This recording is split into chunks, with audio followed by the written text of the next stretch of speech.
vais être votre président là pendant 2 jours. Je vais vous faire à cette idée. Donc quand Christophe et Rachel m'ont demandé d'assumer cette fonction, tout d'abord, j'ai pas été étonné. C'est vrai, j'ai bien regardé l'année dernière, tous les auteurs présents, mais bon, qui d'autre mieux que moi était là. Voilà, donc... j'ai tout de suite cherché à savoir ce que ça voulait dire d'être président d'un festival de bande dessinée. Et il y a un truc qui m'est venu à l'esprit tout de suite, c'est le mot privilège, quoi, en fait. Non mais rigolez pas, c'est privilège pas pour moi, hein, pour vous, hein, en fait. Hein. Juste d'avoir pendant 2 jours quelqu'un à admirer comme ça, une sorte de guide un petit peu. Donc voilà, et puis bon, je me suis vite rendu compte quand même qu'il y avait quand même des responsabilités, hein, parce que ce serait trop facile, comme celle de faire l'affiche, voilà. Bon alors là, les auteurs le savent bien, l'angoisse de la page blanche, tout ça, mais puis bon, finalement, on va faire un tour sur internet, on voit ce que les autres ont fait les années précédentes, puis bon, finalement, on se rend compte que c'est pas si compliqué. Bon, alors la deuxième chose à laquelle j'ai dû me confronter aussi, ça a été le discours. Alors, voilà. Moi, c'est pas mon genre de faire des courbettes, de passer de la pommade, de remercier tout le monde. Hein.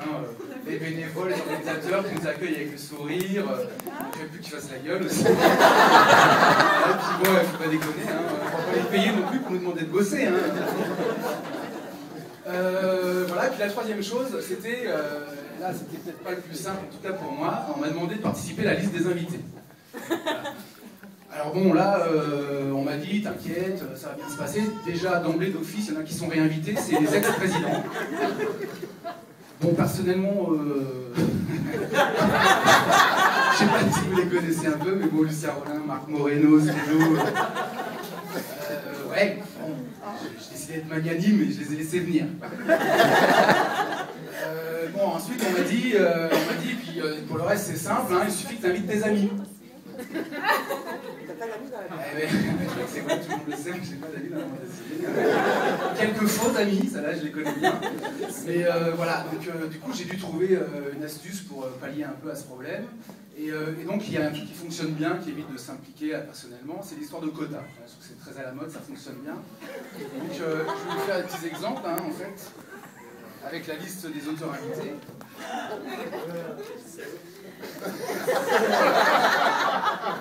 Alors, voilà, donc parmi eux, donc on a un joueur de foot, hein, Franck Bonnet, alors il paraît on compte sur toi hein, pour le prochain match. Voilà, on a un Malouin, ça on s'en fout. Je trouvais que ça sonnait bien. On a un Marseillais aussi, voilà, alors il n'est pas vraiment Marseillais s'il est aixois, mais enfin il s'appelle Marcel. Il n'a pas de son prénom, hein, c'est son nom de famille, hein, Paul Marcel. On a un Écossais, voilà, Michel Rodrigue. Bon, on aurait bien aimé avoir un vrai Écossais, mais en même temps on ne comprend rien à ce qu'ils disent, puis ils font toujours remarquer en s'habillant n'importe comment. Au moins celui-là il sait se tenir, il met un pantalon. On a un obsédé sexuel, mais je crois pas qu'il soit encore là, c'est Fred Thébault. Alors s'il est dans le coin, planquez vos portables. S'il est habitué à les voler, et puis à écrire des messages, à appeler en contact, pas toujours très correct. Voilà. Alors, bon, alors là, historiquement, on est un petit peu obligé d'en avoir, hein, c'est des Belges.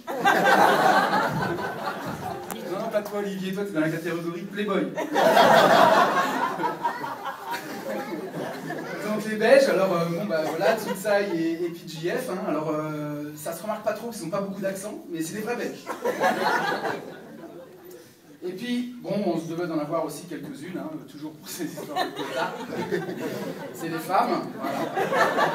Alors, tout le monde n'était pas d'accord. Il a fallu lutter un petit peu, d'autant que, bon, c'est pas l'élite. Hein. Voilà, alors je vous les cite, hein, Alexine, Cécile, Virginie Grenier. Ah non, Virginie Grenier, c'est dans la catégorie Mex. Tsutsai, donc, Béatrice Tillier, Mélissarde et Christelle Pécou. Voilà. Bon bah voilà, donc bon, vous voyez bien aussi que le niveau n'était pas très élevé, donc il a fallu faire quelque chose. On a invité des auteurs de bande dessinée intelligentes. Ah non, j'oubliais.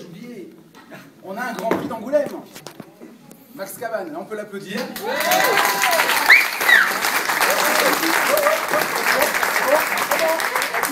Il est pas président de vitrine, hein, il est que grand prix d'Angoulême. Hein. Voilà, donc pour les auteurs intelligents dont je parlais, bah, on a nos amis Mel et Chris qui ont accepté de venir, hein, deux auteurs merveilleux, donc on su briller, notamment Chris, dans ses interventions là pendant toute la semaine où il a pu expliquer donc, son projet, leur projet de Notre Mère la Guerre, une très belle exposition, voilà, où vous avez pu vous apercevoir de son charisme, de son esprit, tout ça, voilà. Et d'ailleurs, j'en profite d'un petit message personnel, Chris, je sais que tu as très très envie de travailler avec moi. Hein. Donc bon, écoute, je te promets de réfléchir à la question, on en reparlera tous les deux. Bon, je vais me taire maintenant, puis je vous propose d'aller terminer, enfin de commencer ce festival en allant boire un verre, parce que le champagne est...